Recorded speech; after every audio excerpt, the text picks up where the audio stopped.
I'm going to just give kind of a generic talk on restorations. So, you know, first question most people have is, what is a restoration? And it's either, you know, the process of making something the way it was when it was first produced, or you know, just making it better. But mostly it would be making it back to original. Restoration does not necessarily have to be a complete car, or like doing a car from one end to the other. You can restore just your engine, or you could restore your engine compartment or your interior. Some people go the whole way. So that's a part of a restoration. Let's see. It's been a long day already. Got to get myself up to speed here. Okay. Now, why would anybody want to restore a car? And there's a lot of reasons for that. Like sentimental reasons. Maybe it was your first Citroen, or maybe it was your first whatever kind of car. Maybe you know, met your girlfriend in that car. Dashboard light. Yeah, something.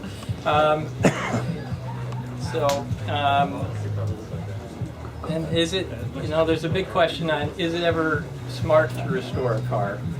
And that's really a hard question to answer. You know, on Citroens, it's very rarely financially smart to restore one. But as a collective group, we're not known to be smart. So,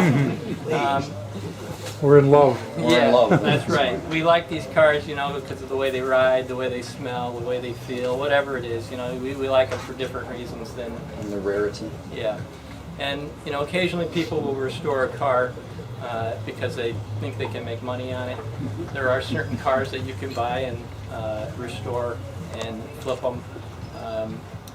Most Citroens you can't do that with. Like a Choprat convertible is one of the few that you could probably do and not get underwater with it. So they're going up, the values on those are going up so fast, it's unbelievable. Now, how bad of a car can be restored?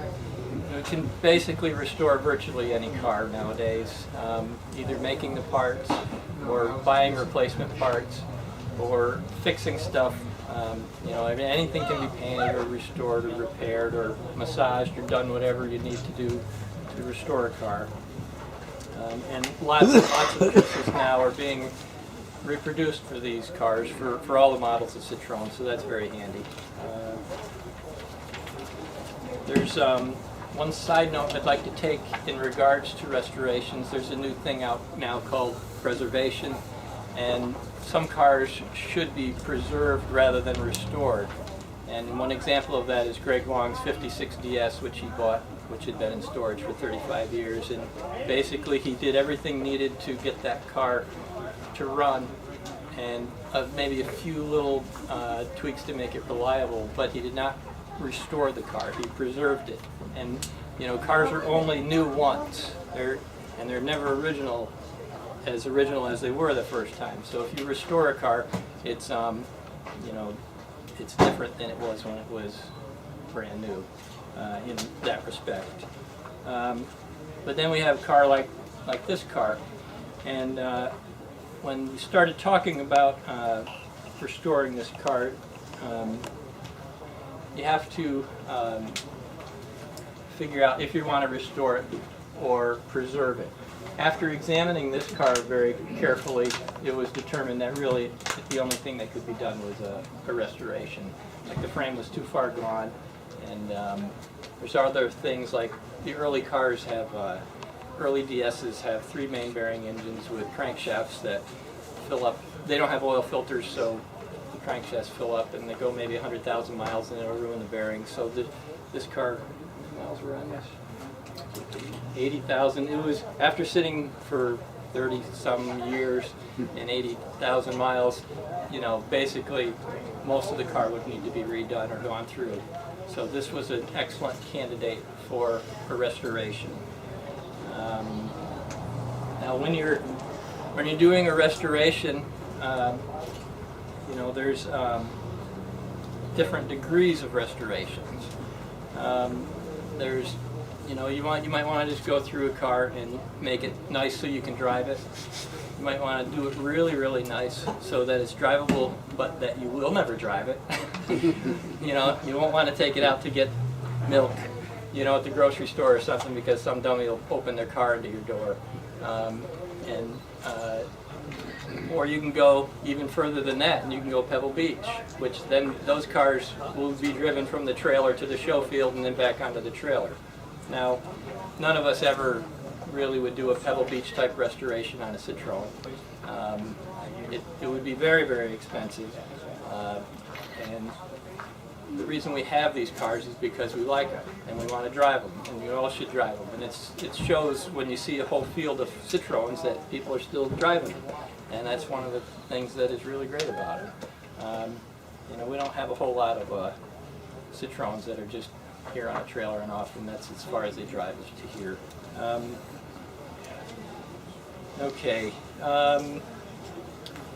So a car like this, it was decided to have a very high quality restoration, but one of the main important parts was it had to be extremely reliable forever and enjoyable. So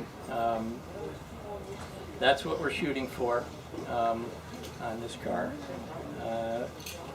One of the first things we did when we started on this was ask Citroen's Car Corporation for a birth certificate for the car. You can get that. You have to fill out some paperwork, send in some money. It's a really kind of a challenging process because they don't take credit cards or PayPal, and 6 months later we're still waiting for it. But it can be done. There's Andre Pohl was able to just this weekend supply the Chopron paperwork for the car, which is really neat to have because it's all the original documentation from Chopron, how the car came, what color it was, all that stuff. So that's kind of a neat thing to have. Did that company turn it into a convertible? Or? Chopron? Yeah, Chopron built them. Yep. So I think up until about now, which we've only been working on this car about 4 months, I think we may have taken 13 or 1,400 pictures so far. And then, so along the way, during the restoration process, we're documenting all of the repairs, anything that we find, and then the process of the repairs along the way.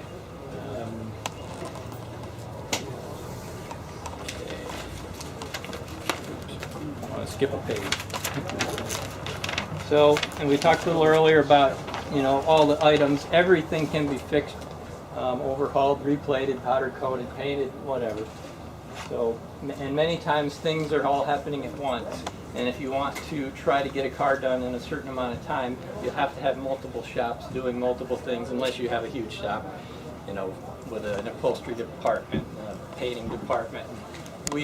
I've got a couple of helpers and Gabrielle in the office, and so we sub out body work and we sub out interior work like that. So, and then all the plating stuff. So all that may be done all at the same time, and it's a lot to keep track of. But if you want to get it done in a timely manner, you got to really pound away at that stuff.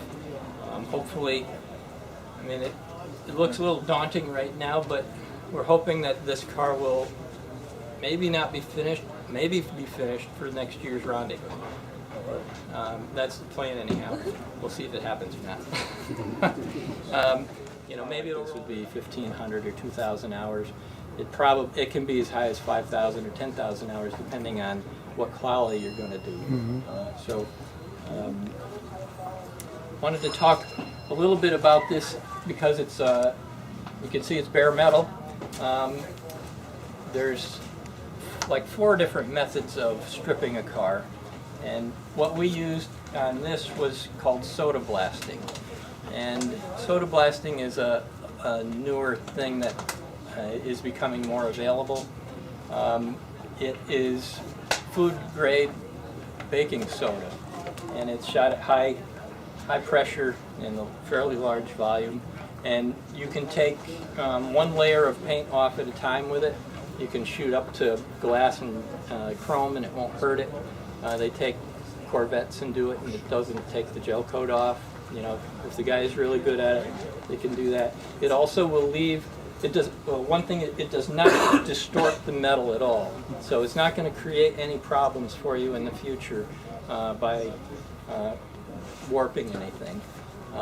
The soda also leaves a fine powder on there, which is actually helpful to keep it from rusting, and that doesn't last forever, but is better than if you sandblast something. It'll rust almost immediately, just the moisture in the air. So this was soda blasted, I don't know, 3-4 weeks ago, maybe a month ago, and we've been working on it since then. Pardon? And then use a spot welder on it. But it's just, you would be adding a lot of time, you know, to try to get it. And it's, we can be sure that it's going to be stronger and hold together better by MIG welding, or we've actually done a lot of TIG welding on this also. And a lot of chaperons in the back corners, and even on D models, there's a lot of brazing that they did at the factory. Tops of the doors have brazing on them and stuff like that. So we may use a little bit of that, but Do you grind the welds to make it look like it's one continuous piece of metal? Or? yes, yeah. How much do you figure this car will be worth when it's all done? If you want to pay for it. Well, it'll be worth over 200,000. Might be 300. Who knows? Yeah. I don't know. When they sold one at Retro. Wait till after the next Retromobile. Yeah, they sold one at Retromobile 2 years ago. Got 435,000. Really? Well, Volkswagen Bus sold recently for 220,000. Yeah. I think it was a 23 window bus. So. Yeah. So Dave, do you go just time and materials, or do you do a estimate? Let's cut right to the chase. Yeah. If I was gonna do an estimate, I'd say $1 million. But if Still hold your fingers crossed. we generally on restorations work time and materials. In fact, most everything we do in the shop is that way. None of these cars are straightforward. Nothing fits the way it's supposed to. Some of the reproduction parts are good, but they don't necessarily